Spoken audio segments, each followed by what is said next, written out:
किया।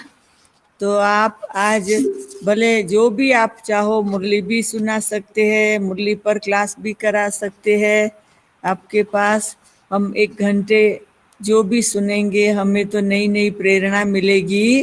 बाकी हम आपका ये एंजल के द्वारा स्वागत करते हैं अफ्रीका में। और अभी राखी बंधन बहुत नजदीक है तो राखी भी आपको पहले से ही एडवांस में वेलकम में बांधते हैं। और वैसे थोड़ा हम, क्योंकि अभी अफ्रीका में तो कभी आए नहीं, तो ये खाली नैरोबी नहीं, अफ्रीका के कई स्थानों के लोग कनेक्ट होते हैं। तो मैं आपका थोड़ा परिचय भी दे दूं, पर आप अपने अनुभव में भी थोड़ा अपना परिचय डिटेल में थोड़ा जैसे भी देना चाहे।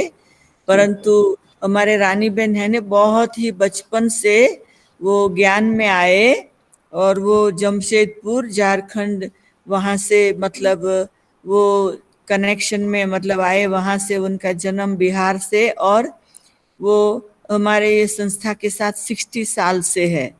तो मतलब यज्ञ की बहुत आदि से, बाबा से, मम्मा से, दादियों से सबसे पालना ली हुई है। और कहें कि आदि की शुरुआत की जो सब सेवाएं हैं वो भारत में सब जगह उनकी सेवाएं। और उनके जो मदर पुष्पाल बहन, वो तो विदेश की सेवाओं में सेंटर इंचार्ज बन के सेवा करते रहे। तो इन्हों की मतलब बहुत इंटरेस्टिंग कहानी है। तो वो बाबा की मुरली का भी सुनाएंगे, कुछ अनुभव भी सुनाएंगे। वेलकम रानी बहन, हम बहुत खुश है। और मुरली के अंत मतलब ये क्लास के अंत में फिर अफ्रीका के जो जुड़े हुए हैं वो भी सभी स्क्रीन पर अपना चेहरा दिखा के आपको हेलो करेंगे लास्ट में योग के पहले। तो वेलकम रानी बहन, ओम शांति, ओम शांति, वेलकम। हमें बहुत खुशी है कि आज आपके सन्मुख हैं और आपने सबसे मिलने का मौका दिया, बहुत खुशी हुई। इसलिए आपका भी बहुत बहुत हम स्वागत करते हैं, स्वागत करते हैं, स्वागत करते हैं। ओम शांति। अभी भले आप सुना सकते हैं। Thank you. ठीक ठीक ठीक। आज सबसे पहले आज की मुरली, बाबा के महावाक्य। बाबा ने कहा, मीठे बच्चे, पहले पहले सबको बाप का परिचय देकर गीता का भगवान सिद्ध करो, फिर तुम्हारा नाम बाला होगा। प्रश्न है, तुम बच्चों ने चारों युगों में चक्कर लगाया, उसकी रस्म भक्ति में चल रही है। वो कौन सी रस्म है?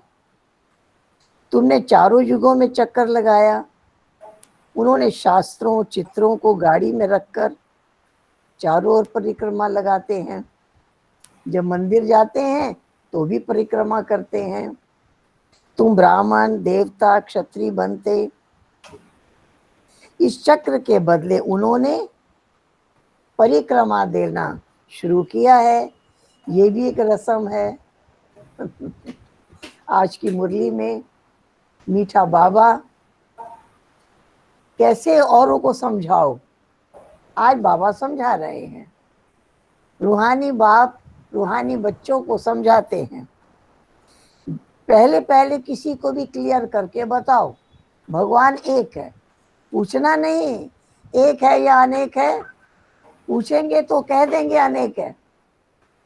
एक है, एक है लौकिक पिता, एक है परलौकिक पिता।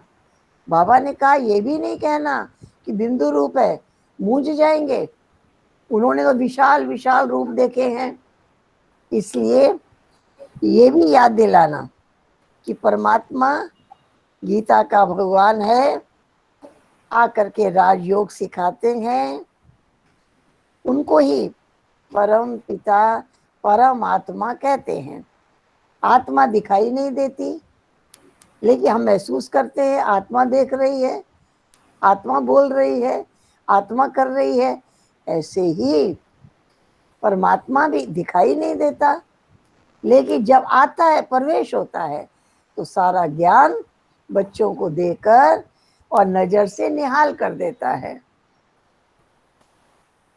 बाबा ने कहा सिद्ध करके बताओ। भगवानो वाच्य माना शिव भगवानो वाच्य। कृष्ण भगवानोवाच्य नहीं, कृष्ण के अनेक जन्म लेने के बाद जो लास्ट जन्म है उसमें शिव बाबा प्रवेश करते हैं, लेकिन उसका नाम कृष्ण नहीं है। प्रवेश होकर राजयोग सिखाते हैं, प्रवेश होकर मनुष्य को देवता बनाते हैं, नर से नारायण बनाते हैं। इस पुरुषार्थ से फिर आगे नाम गाया हुआ है। तो बाप कहते हैं मैं सर्वव्यापी कैसे हो सकता हूँ, मैं तो आके बच्चों को नॉलेज सुनाता हूँ। नॉलेज सुनाकर क्या कहता हूँ, तुमको पावन बनना है। पावन बन करके ही तुम पावन दुनिया का मालिक बन सकेंगे, पावन दुनिया में चल सकेंगे। तो इस प्रकार से बाबा कहते बच्चे ये तुम्हारा सौभाग्यशाली रथ है। जिस रथ में, ये सौभाग्यशाली रथ है जिस रथ में मैं आके प्रवेश करता हूँ, इनमें बैठ बच्चों को समझाता हूँ। मैं बहुत जन्मों के अंत में इनमें प्रवेश करता हूँ। बाप पढ़ाकर साथ ले जाते हैं और तो कोई तकलीफ नहीं देते हैं। यही बाप सिर्फ कहते हैं माम एकम याद करो। ये अच्छी तरह विचार करना चाहिए, कैसे लिखें, यही मुख्य मिस्टेक है जिस कारण भारत अनराइटियस, इरिलीजियस, इंसॉल्वेंट बन गया है। बाप आकर राजयोग सिखाते हैं, भारत को राइटियस और सॉल्वेंट बनाते हैं। उस समय सारे विश्व के मालिक तुम ही होंगे जब तुम राइटियस बन जाएंगे। कहते हैं ना, wish you long life and prosperity. बाबा आशीर्वाद नहीं देते हैं सदा जीते रहो, क्योंकि ये तो मृत्यु लोक है। साधु लोग आशीर्वाद देते हैं अमर रहो, लेकिन अमर तो रहेंगे अमर लोक में, मृत्यु लोक में तो अमर रह नहीं सकते। बाबा एडवांस में राय देते हैं, बच्चे पुरुषार्थ करो, गांव गांव जाओ, गांव गांव में जाकर के बाबा का संदेश दो। और बाबा ने कहा सूक्ष्म वतन की बातों को ज्यादा स्पष्ट नहीं करो, ये सब चिट चैट है। लोग कोई शरीर छोड़ता है, उसको ब्राह्मण को खाना खिलाते हैं, कपड़ा देते हैं, ये सब रस्म रिवाज है। भगवान एक बात सिद्ध करेंगे, भगवान कभी झूठ थोड़ी बता सकते हैं। फिर बहुतों का प्यार भी होगा, बहुत आएंगे। यहाँ पुरानी दुनिया के अंत का समय है, कितने बड़े बड़े बॉम्ब आदि बनाते हैं, एकदम शहर को खलास कर देते हैं। तुम जानते हो अभी संगम युग है। मुख्य बात बाप ने समझाई है, मुख्य है बाप को याद करो, इससे पाप कट जाएंगे। भगवान आया था तो कहा था माम एकम याद करो। तुम जानते हो मुक्ति धाम में जाएंगे, फिर ये चक्र रिपीट होगा। अभी तुम्हें कितनी खुशी है, तुम्हें कितनी कमाई करते हो, तुम्हें कितनी खुशी है। हमको कौन पढ़ाते हैं, स्वयं भगवान हमको पढ़ाते हैं। इस बात की कितनी खुशी होनी चाहिए। तुम बच्चों को बहुत खुशी रहनी चाहिए। तुम जानते हो स्वयं बाप हमको पढ़ाते हैं, तुम अनुभव से कहते हो भगवान हमें पढ़ाते हैं, तो तुम्हें शुद्ध अहंकार रहना चाहिए। देखा बाबा क्या कहते हैं, तुम्हें शुद्ध अहंकार रहना चाहिए। भगवान हमको पढ़ा रहे हैं, और क्या चाहिए। जब हम विश्व के मालिक बनते हैं, खुशी क्यों नहीं रहती। निश्चय में अगर संशय है, माया संशय में लाती है, भुला देती है। बाबा ने समझाया है, माया आंखों द्वारा बहुत धोखा देती है। आंखों से देखते हैं तो मन करता है खाए, खाने की चीज देखेंगे तो, और अगर क्रोध से देखते हैं तो मारने की इच्छा होगी। मुख्य धोखा देने वाली चीज आंखें हैं। आंखों से देखते हैं, लोभ मोह भी होता है। पवित्र तो बन गए, फिर लोभ मोह भी सताता है। इन पर पूरी नजर रखनी है, आत्मा को ज्ञान मिलता है। ऐसा नहीं है कि आंखें निकाल देनी है, नहीं, आत्मा के जो क्रिमिनल पना है उससे छुटकारा लेना है। तुम्हें क्रिमिनल आई को सिविल आई बनाना है, ठीक है। अच्छा, मीठे मीठे सिक्के लदे बच्चों प्रति माता पिता बाप दादा का याद प्यार और गुड मॉर्निंग। रूहानी बाप की रूहानी बच्चों को नमस्ते। और आज की मुरली का वरदान है, संगम युग के महत्व को जानकर एक का अनगिनत बार रिटर्न प्राप्त करने वाले सर्व प्राप्ति संपन्न भव। एक कार्य हम करते हैं और बाबा अनेक बार उसका रिटर्न करते हैं। संगम युग पर बाप दादा का वायदा है, क्या वायदा है? 1-2 लाख लो। जैसे सर्वश्रेष्ठ समय है, सर्वश्रेष्ठ जन्म है, सर्वश्रेष्ठ टाइटल है इस समय के, वैसे सर्व प्राप्तियों का अनुभव अभी ही होता है। 1 सिर्फ लाख गुना नहीं मिलता, सुना? सिर्फ लाख गुना नहीं मिलता, जब चाहो, जैसे चाहो, जो चाहो, जब चाहो, जैसे चाहो, जो चाहो, बाप सर्वेंट रूप में बंधा हुआ है। एक अनगिनत बार रिटर्न मिल जाता है। वर्तमान समय वरदाता ही आपका है। जब बीज आपके हाथ में है तो बीज द्वारा जो चाहो सेकंड में लेकर सर्व प्राप्तियों से संपन्न बन सकते हो। समझ गए? जो चाहो, जब चाहो, जैसे चाहो, ऐसे बाबा हाजिर है। स्लोगन है, कैसी भी परिस्थिति हो, परिस्थिति चली जाए लेकिन खुशी ना जाए। परिस्थिति चली जाए, खुशी ना जाए। बाबा के महावाक्य सुने। बाबा हर रोज माला माल कर रहे हैं, नजर से निहाल कर रहे हैं, खुशियों का खजाना दे रहे हैं। खाली खुशी नहीं, खुशी का खजाना, कारुण का खजाना बाबा भर रहे हैं। अब हम आपको ये सुनाएंगे कि हमारा परम सौभाग्य, जब मेरी उम्र 6 वर्ष की थी, 53 में मैं पहली बार दिल्ली कमला नगर सेंटर पर गई और मेरी मुलाकात परम आदरणीय दीदी मनमोहिनी दीदी से हुई।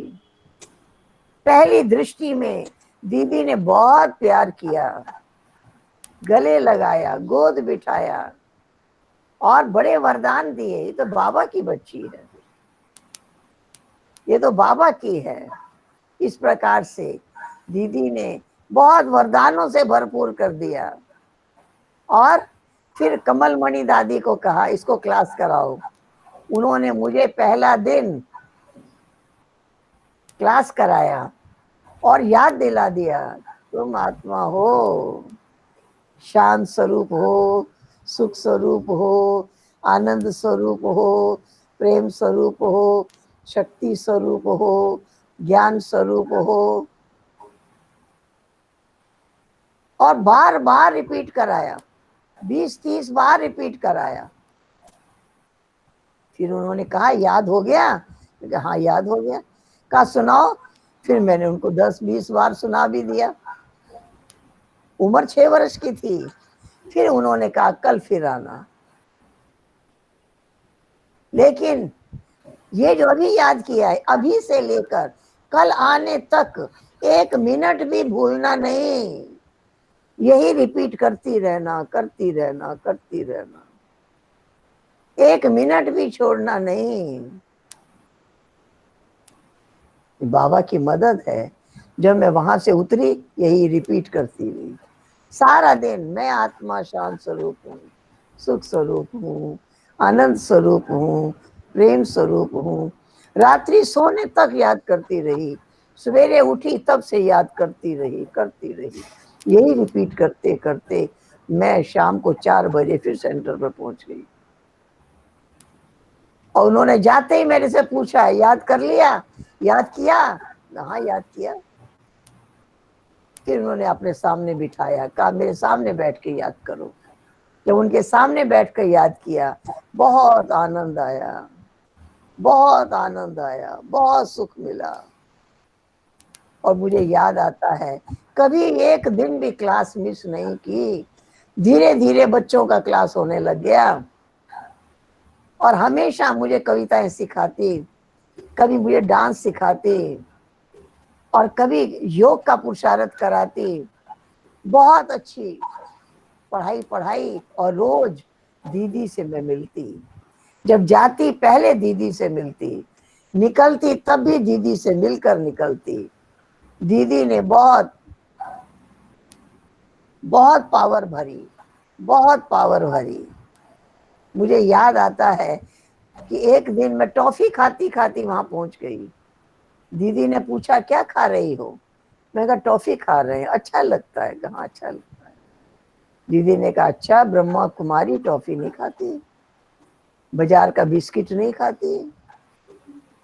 तो दीदी ने कहा तुम्हें स्कूल जाती हो तो पैसा मिलता है माता पिता से? मैंने कहा हाँ मिलता है। तो उन्होंने कहा कि कल से मैं तुमको टोली खिलाऊंगी, रोज मैं तुम्हें रोज टोली खिलाऊंगी, और तुम्हें जो पैसा मिलता है मैं यहाँ एक मट्टी का गोलक रख देती हूँ, तुम रोज वो पैसा उसमें डालना। उसके बाद मैंने घर में बताया, सब ज्यादा पैसा देने लगे। मैं रोज आना, बाहर से जो भी चीज लेकर खाते थे सब बंद कर दिया। दीदी रोज टोली खिलाती और मैं रोज उसके अंदर पैसा डालती। मुझे याद है 53 में हम पहली बार माउंट आबू पहुंच गए। तब कोटा हाउस में बाबा थे, हम लोग ढोलपुर हाउस में रहे। पहली बार गए, 2 महीना से ज्यादा रहे। इतनी बाबा की पालना मिली, बहुत बहुत पालना मिली। जब पहली बार बाबा से मिली तो उन्होंने मुझे सिखाया था कि बाबा की गोद में बैठकर बाबा को एक कविता सुनाना। वो कविता मैं आपको सुनाती हूँ, छोटी सी कविता है। सुन लो जी, सुन लो मेरी छोटी सी कहानी। गुड़ियों का खेल खेलते बचपन था बिताया, उस भोलेपन में जाना न था अपना पराया। इतने में ब्रह्मा राही इन आंखों में समाया, धीरे से उसने कान में ओम गीत सुनाया। ओम गीत ने मुझको बनाया है दीवानी, बनाया है दीवानी। मैंने कहा अनजान से, नहीं जानते थे कौन है, मैंने कहा अनजान से ले चल तू मुझे घर। उसने कहा घर कहाँ मेरा, मैं खुद हूं मुसाफिर। मैंने कहा अब छोड़ के जाओगे तुम किधर, जिधर था वो चल दिया मैं भी उधर चली। कांटों से भरा रास्ता, परीक्षा ली ना, कांटों से भरा रास्ता और तंग थी गली, एक ही जा सकता था। जब रास्ता तय हो चुका दुनिया नहीं मिली, फिर फूल बनकर खिल उठी ये मेरी जिंदगानी। सुन लो जी, सुन लो मेरी छोटी सी कहानी। इस तरह बाबा को एक कविता सुनाई और मम्मा से जब मिली तो गीत बजा चलो चले माँ। तो मम्मा को उठाया, मम्मा उठी और मम्मा के साथ हमने रास की। इस प्रकार से बाबा और मम्मा से पहली मुलाकात हुई।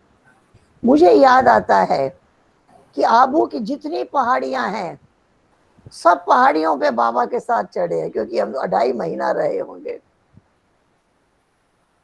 बाबा रोज पहाड़ियों पर ले जाते, योग कराते, बच्चे यहाँ भी योग करो, ये आकाश के पार जाना बहुत सहज है, इसलिए जाओ। जा करके बाबा के पास पहुंच जाओ, इस देह भान से पार चली जाओ। इस प्रकार से मीठे बाबा ने इतनी मीठी पालना की और एक ही वरदान दिया, ये बच्ची बाबा के यज्ञ से गई है और फिर आई है। बाबा सफेद सफेद फ्रॉक मुझे पहनाते रहे और उसके बाद जब मैं दिल्ली लौट कर आई, मैंने कभी रंगीन कपड़ा नहीं पहना। मुझे हमेशा नशा रहा, मैं ब्रह्मा कुमारी हूं। मैं हमेशा सफेद फ्रॉक पहने, सफेद कपड़े पहने।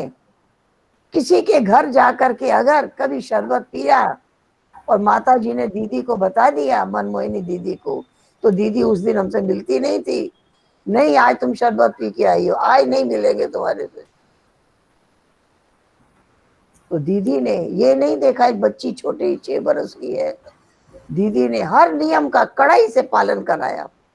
और जो भंडारी में मैं रोज पैसा डालती थी, जब मैं पहली बार माउंट आबू गई तो दीदी ने वो भंडारी, वो गोलक मट्टी की मेरे को दी। कहा तू बाबा से मिलना तो बाबा को अपने हाथ से देना। मैं बाबा से मिली तो मैंने वो बाबा को अपने हाथ से दिया। इस प्रकार से उस छोटेपन में कितनी मीठी पालना मिली, बड़ी दीदी की इतनी प्यार भरी पालना मिली।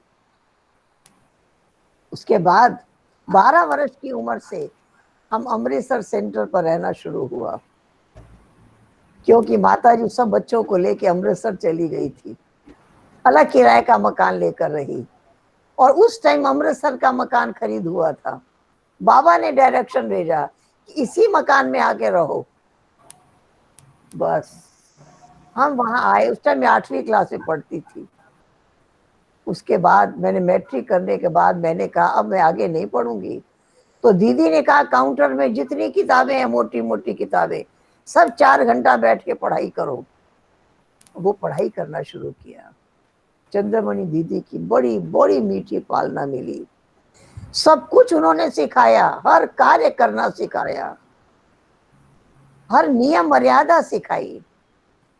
मुझे याद आता है एक बार मैं पांडव भवन में थी।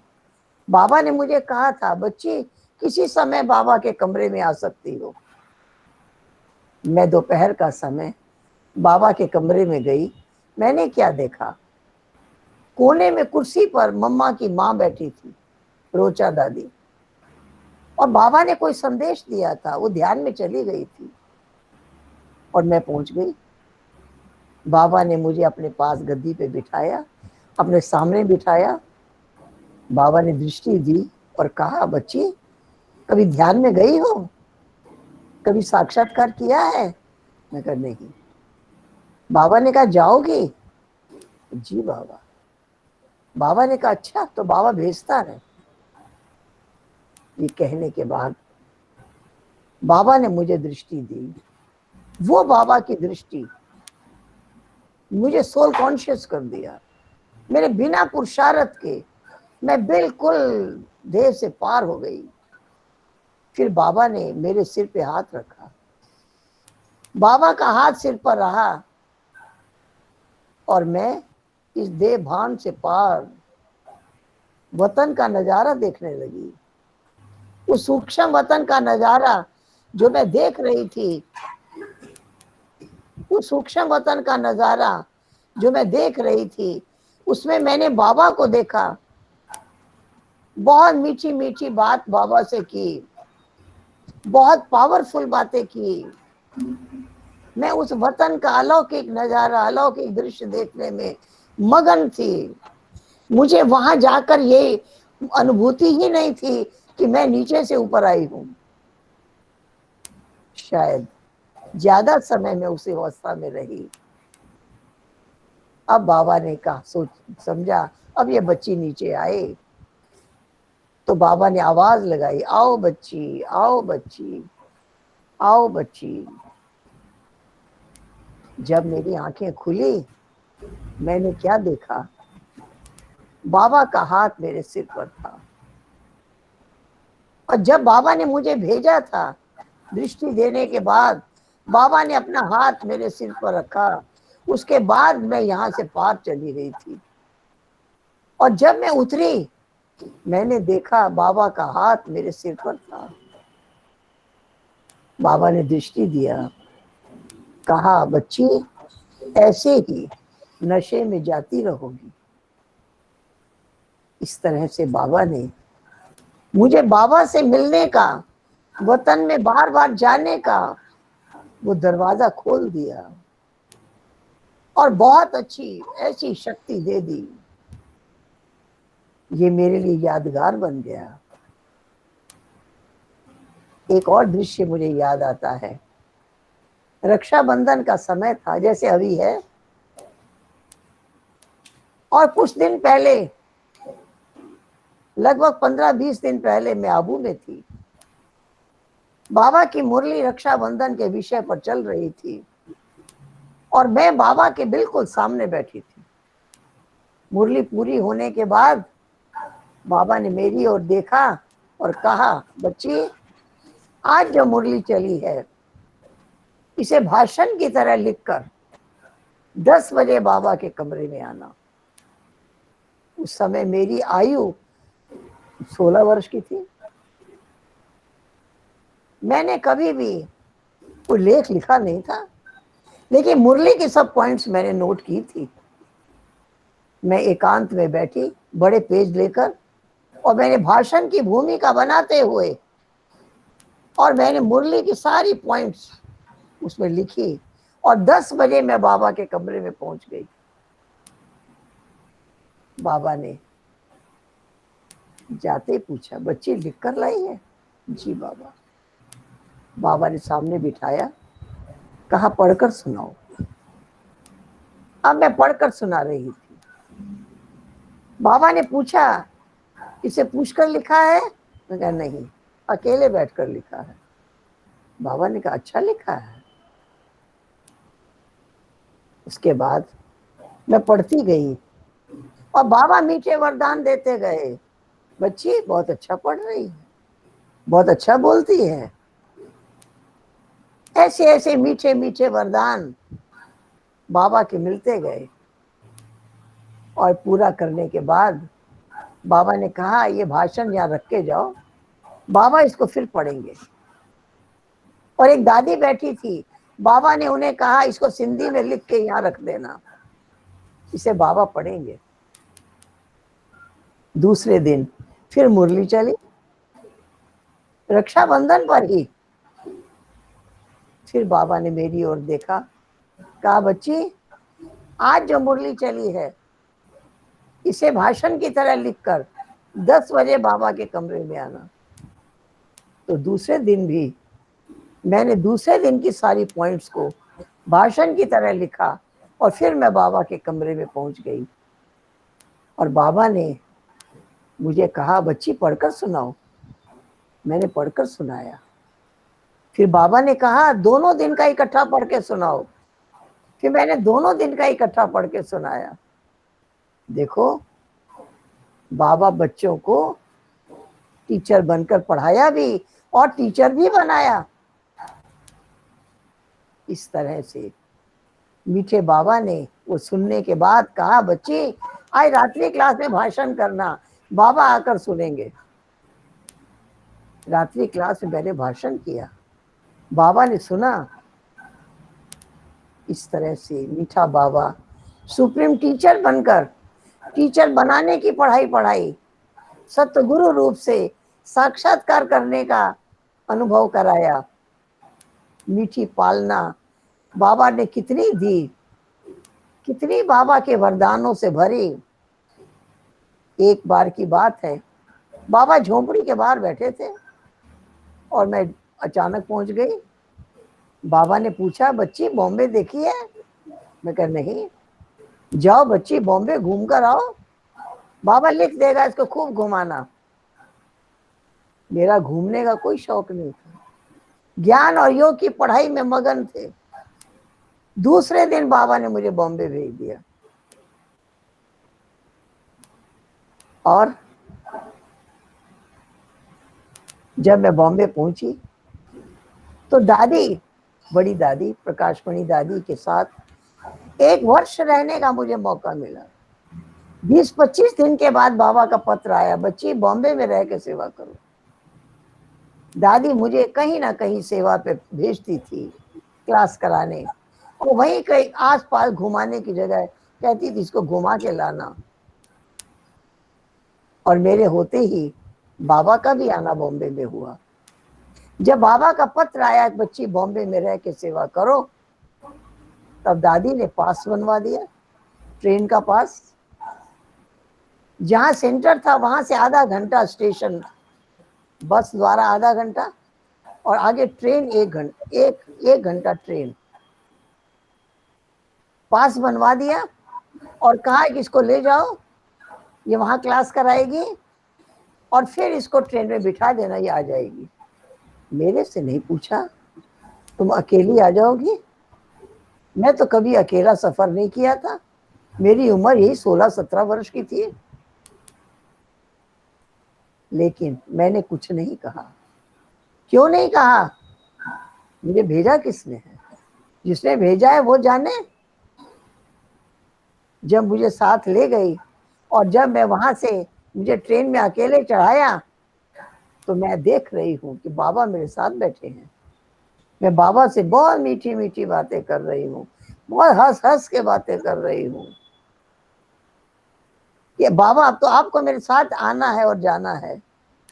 मुझे याद है हर रोज मैं ये सफर करती रही और वहां क्लास कराने में जाती रही। एक दिन की बात है, दादी लेटी हुई थी, दादी को सिर में दर्द था। मैं दादी के पास बैठी थी। दादी ने अचानक कहा, रानी देखो मेरे सामने बाबा खड़ा है। तो मैं भी बाबा को देखने लगी। इसके बाद दादी ने फिर बोला, सारे दिन में कोई समय ऐसा नहीं होता जब बाबा मेरे सामने ना हो। मैं बच्ची थी, मैंने दादी से पूछा, दादी कौन था बाबा? थोड़ी देर के बाद दादी ने जवाब दिया, दोनों इकट्ठे हैं ना। मुझे लगा दोनों को इकट्ठा याद करना बहुत आसान है।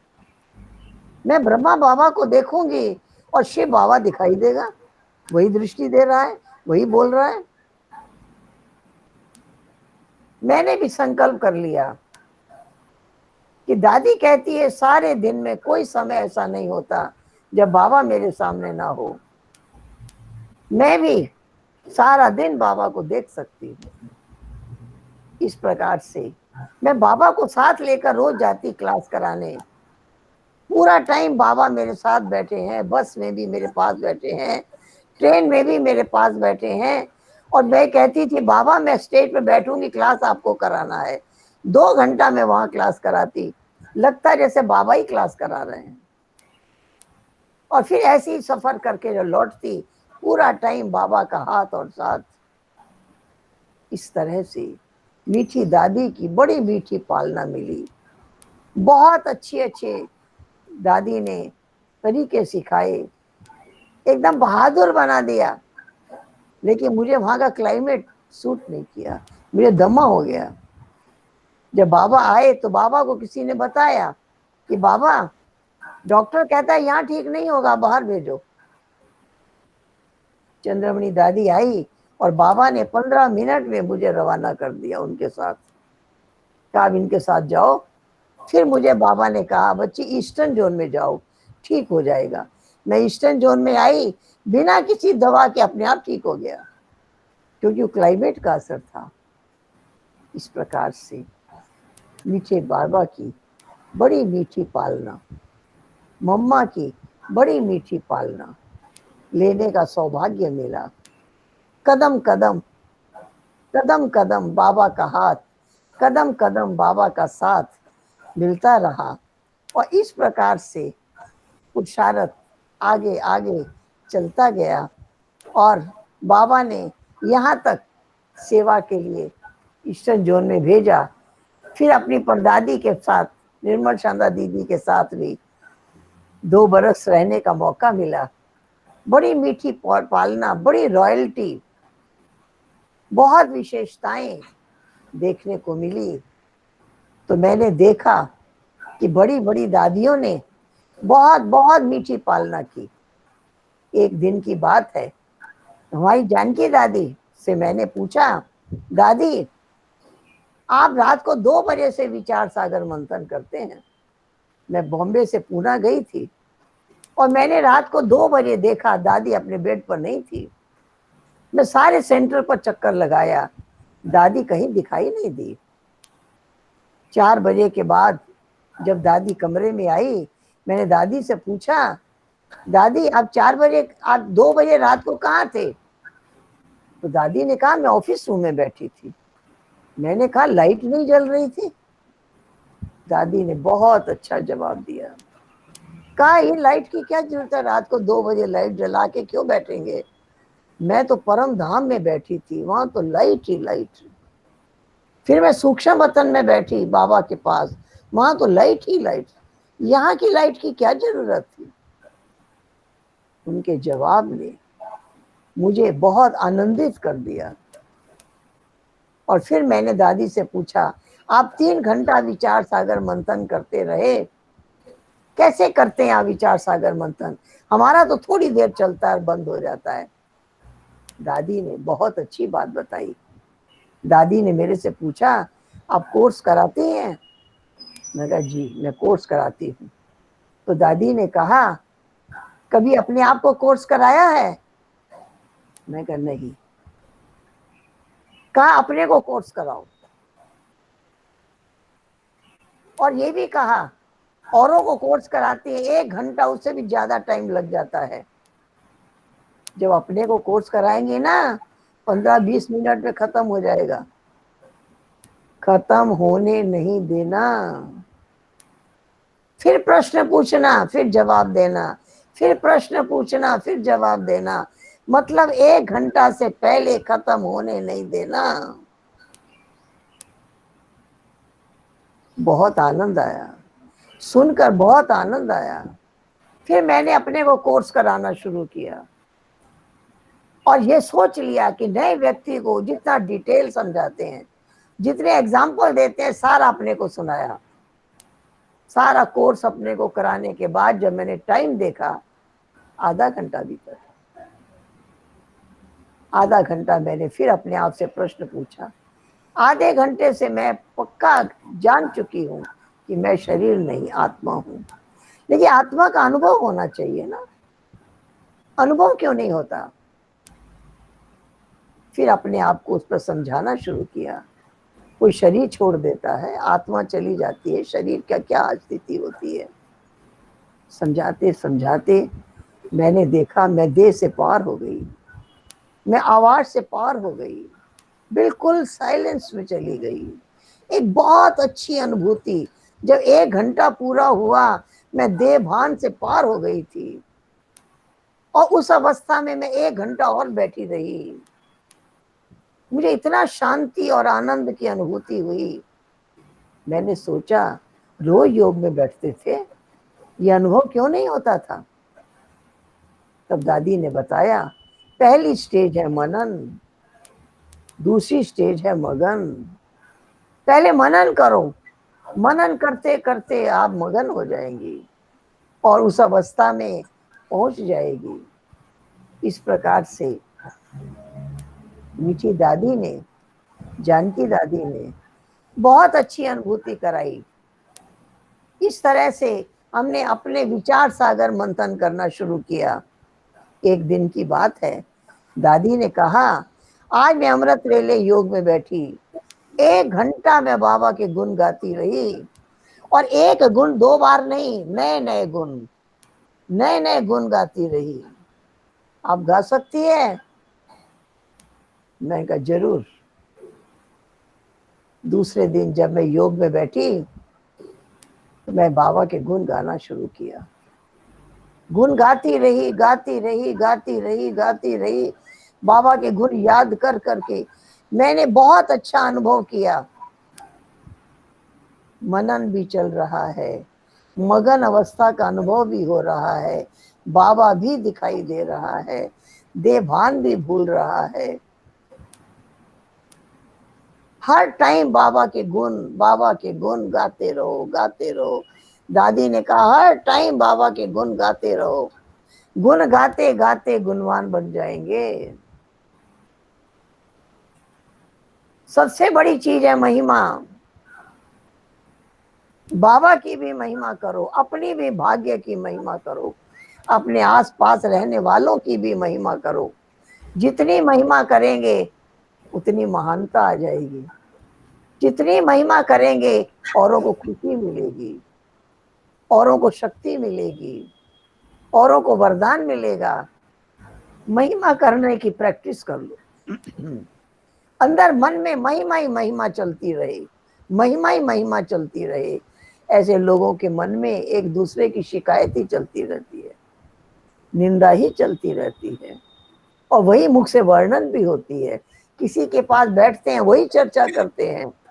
लेकिन हमारी क्या विशेषता, हम गुण गाते रहें, गुण याद करते रहें, मन ही मन गुणों को दोहराते रहें, तो गुणवान भी बन जाएंगे।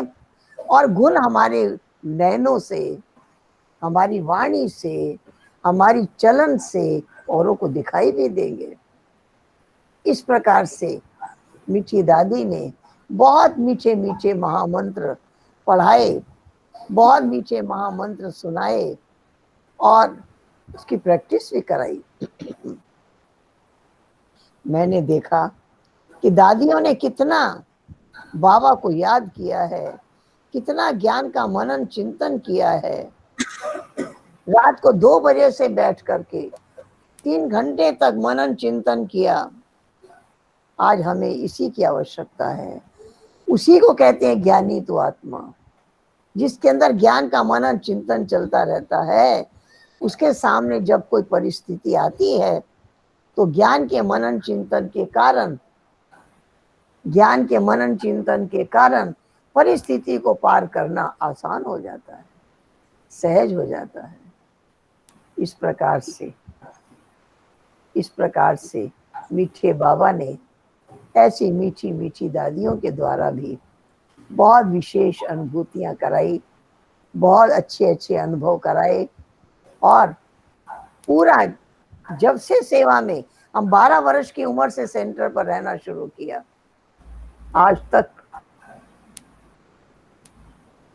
कोई बात ऐसी नहीं आई जो विघन लगा हो, डिस्टर्ब हुए हों, परेशान हुए हों।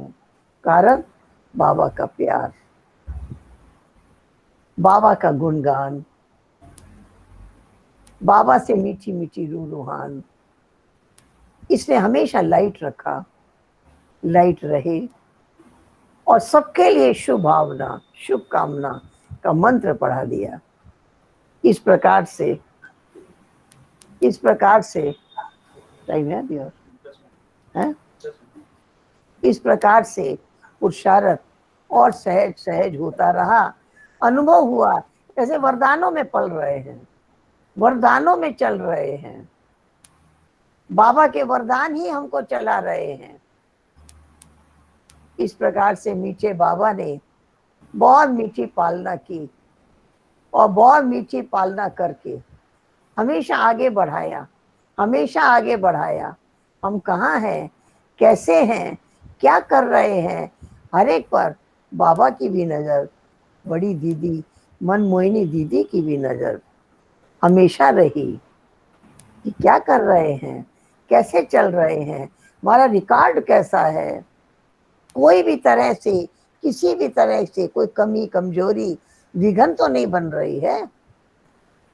तो वो नजर ने निहाल किया, उन नजरों ने माला माल किया, उस नजरों ने आगे बढ़ाया। आज भी लगता है बाबा का हाथ मेरे सिर पर है। मुझे याद आता है बाबा जब अव्यक्त हो गए, उसके बाद दादी के तन में जब बाबा आए, गुलजार दादी के तन में, तो एक छोटी सी टीचर्स की मीटिंग थी, उसमें बाबा का आना हुआ पांडव भवन में। बाबा आए हॉल में बाबा सारा दिन रहते थे, सारी रात रहते थे, और हम बाबा के सामने सारी रात बैठे रहते थे। इसी बीच एक बार दो बार बाबा से जरूर ऊपर जाके स्टेज पर मिल लेते थे। एक बार की बात है, बाबा की मुरली पूरी हुई और स्टेज से अनाउंस हुआ, आज कोई ऊपर नहीं आएगा, आज किसी को ऊपर आके मिलना नहीं है। इस प्रकार से अनाउंसमेंट हुआ। अच्छा नहीं लगा, क्यों नहीं बाबा से मिलेंगे, अच्छा नहीं लगा, थोड़ा मन में नाराजगी हुई। अब मैं उठ के कमरे में चली गई। जाने के बाद मुझे नींद नहीं आई। मैंने स्नान किया, तैयार हुई। रात्रि में समझती हूँ कि 2-2:30 बजे तक मैं स्नान करके तैयार हो गई थी। लगा मुझे कोई खींच रहा है। मैं हॉल में आई, मैं 5-6 लाइन पीछे बैठी, लेकिन बैठने के बाद 5-10 मिनट के बाद बाबा ने मोहिनी बहन को बुलाया, उनके कान में कुछ कहा। मोहिनी बहन ने अनाउंस किया, रानी बहन बाबा बुला रहे हैं। ऐसी मुझे उम्मीद नहीं थी। मैं जब बाबा के पास पहुंची तो बाबा ने एक एक शब्द जो मेरे मन में चल रहा था सब सुनाया, और फिर बाबा ने याद दिलाया, बच्ची, बाबा ने तो तुम्हारा वतन में आने का द्वार खोल दिया हुआ है, तुम तो वतन में कभी भी आ सकती हो, मिल सकती हो, वहां तो कोई क्यों नहीं है, तुम कितनी देर बाबा से मुलाकात कर सकती हो। कब बाबा ने मुझे साक्षात्कार कराया था, और आज अव्यक्त रूप में बाबा मुझे याद दिला रहे हैं। वंडर लगा। और ऐसी बाबा ने शक्ति दे दी, ऐसी बाबा ने पावर दे दी। उसके बाद अगर कहीं स्टेज पर बुलावा नहीं हो तो कभी फील ही नहीं होता। हमेशा लाइट रहते हैं, हमेशा खुश रहते हैं। बाबा ने खाली कहा नहीं, पावर भी दे दिया। मुझे याद आता है, मैं बहुत छोटी थी, मैं रो नहीं रही थी। बाबा ने मुझे कहा, बच्ची, तुम्हें मालूम है रोने वाले बच्चे बाबा को अच्छे नहीं लगते। बाबा ने कहा भी और कोई वरदान दे दिया। अपनी पूरी लाइफ में कभी रोया नहीं। ये मेरा अपना पुरुषार्थ नहीं है, ये मेरी अपनी मेहनत नहीं है, ये बाबा का वरदान है। बाबा जैसे हाथ पकड़ के चल रहा है, हमेशा बाबा का सिर पर हाथ है, बाबा हमेशा गाइड कर रहा है, हमेशा पावर दे रहा है, और हर टाइम मन में बाबा के गुण चलते रहते हैं, चलते रहते हैं, चलते रहते हैं। यही रहता है, लक्ष्य रहता है, मुझे हर टाइम बाबा के गुण गाना है, बाबा के गुण गाना है। इस प्रकार मीठे बाबा ने नजर से निहाल किया, इस प्रकार बाबा ने माला माल किया। ठीक है, ठीक है वेदांती बहन जी, ठीक है।